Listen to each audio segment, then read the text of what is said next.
Hâte, je suis prêt, mais j'aime bien profiter de chaque jour de préparation, donc hâte pas forcément. Mais ouais, je suis impatient de voir ce que ça donne. Je profite de chaque instant de la prépa. On a bien bossé à Roubaix, on a pris beaucoup de marques, j'ai pris plaisir aussi, c'est le plus important.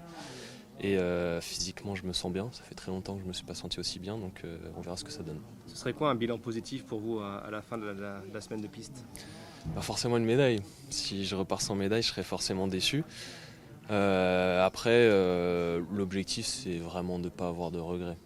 Si je ressors sans médaille, sans regret, en ayant été le plus fort que j'ai jamais été, bah ça sera comme ça, quoi. Mais c'est ça l'objectif. Ouais. La meilleure carte, c'est cette vitesse par équipe.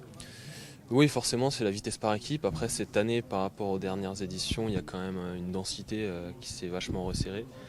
Là où à Tokyo, on était vraiment 4 à jouer la médaille, là, on va être 6. Donc, avec les Chinois et les Japonais en plus.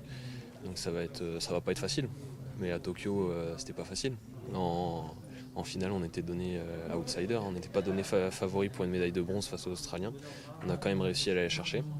Donc je pense qu'on est aussi très fort dans cette configuration-là. Et puis je pense clairement que c'est jouable. Après en Indy, je pense que sur le Kirin aussi, c'était très ouvert.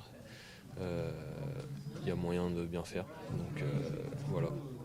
Qu'est-ce qui a changé entre Tokyo et aujourd'hui dans l'organisation de cette vitesse par équipe? Dans la vitesse par équipe, on elle-même pas grand-chose, parce qu'on a les mêmes personnes. Après, on a beaucoup tourné sur cette Olympiade. On a eu aussi quelques contretemps. Flo qui s'est fait les ligaments croisés, qui a une longue blessure pendant les mondes de 50 ans en Yvelines.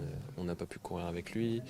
On a dû tourner aussi cette année sur les compétitions. Donc on n'a pas couru autant qu'on aurait aimé sur cette Olympiade. Après, avant Tokyo, on va dire, c'était notre première course tous les trois, donc ça s'était très bien passé. Donc je pense qu'on n'a pas besoin forcément d'avoir autant de courses dans les jambes ensemble. On se connaît parfaitement et puis voilà. C'est quoi finalement le sentiment qui anime là aujourd'hui là? Parce qu'on est à Paris 2024, on est sur votre vélodrome. C'est quoi le sentiment qui anime? Pardon, excuse-moi, ouais, c'est le masque. Non, c'est parce que j'écoutais en même temps. Le sentiment, c'est la motivation. La motivation, on voit les autres disciplines, les autres sports qui font vraiment des trucs de dingue. Le nombre de médailles là qu'on a en 3 jours, c'est un truc de fou. Donc on se dit un petit peu, il faut qu'on participe à ce mouvement-là, qu'il faut réussir. En fait, on est à la maison, ça fait, j'allais dire 4 ans, mais même plus qu'on travaille pour ça. Le sport français, il est en ordre de bataille depuis plus de 4 ans pour cet objectif. Donc ouais, il faut aller chercher la médaille. Et très motivé.